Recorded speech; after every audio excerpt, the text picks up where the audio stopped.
Russian President Vladimir Putin can be taken into custody in 123 different countries now that the International Criminal Court has issued a warrant for his arrest. He and the Russian official in this photo are accused of scheming to deport thousands of Ukrainian children to Russia. White House National Security aide John Kirby says it's critical that all evidence against Putin be preserved. Well, things. First, we're going to stay committed to helping Ukraine as they document and analyze and preserve the kinds of evidence of the war crimes, the atrocities, the crimes against humanity that have occurred inside Ukraine at the hands of Russian forces. And number two, that we are not going to back off our belief that accountability for these war crimes has got to be had, however long that takes. One place Putin won't be arrested: Crimea. He's in the annexed region today for the 9-year anniversary of Russia's takeover.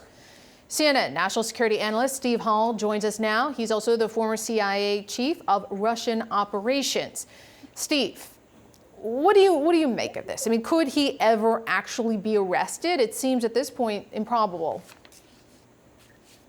You know, it is improbable right now. So this action has a lot of different ramifications, I think. First, it does send a strong message to Putin and to, the Russians in general, Russians on the streets, senior Russian leadership, and of course Putin himself, that they're increasingly isolated from basically the entire international community.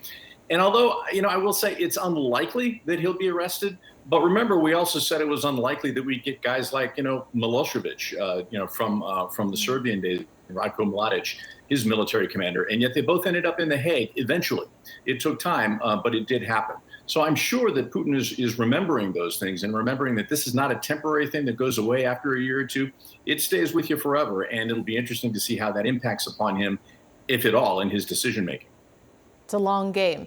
And of course, the U.S. is not an ICC signatory, and neither is Russia. Does that have any effect on diplomatic relations between Washington and Moscow? I really don't think it does. I mean, this is certainly, a bad day for Vladimir Putin, or yesterday was, and for Russia. And so that's not going to, increase any sort of connectivity or negotiations, either with the United States or any of our Western allies or Ukraine.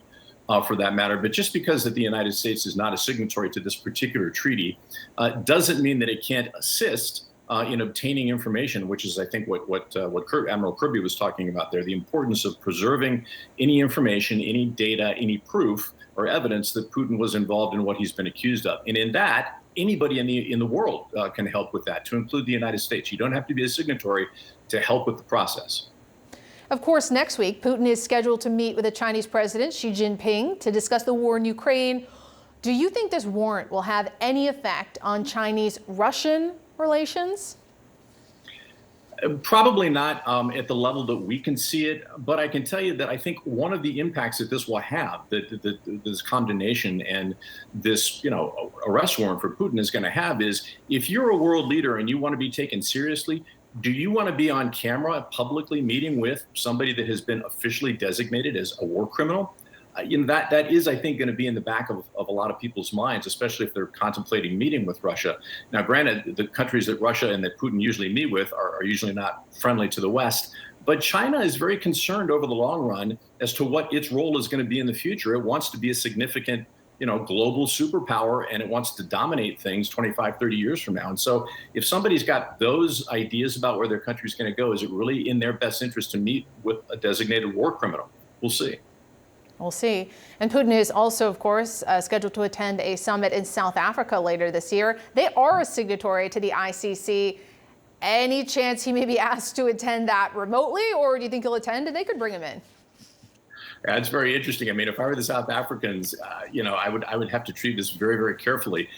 They're trying to walk sort of a middle ground. They've been supportive on Russia on certain things, but remember, the South Africans a number of years ago failed to capture an individual who was designated the same way that Putin has been designated, an arrest warrant out for him, and the South Africans received a considerable criticism for not picking up that person. So this is, again, something that internationally countries and governments are going to have to take into consideration before they have contact or have warm ties with Russia.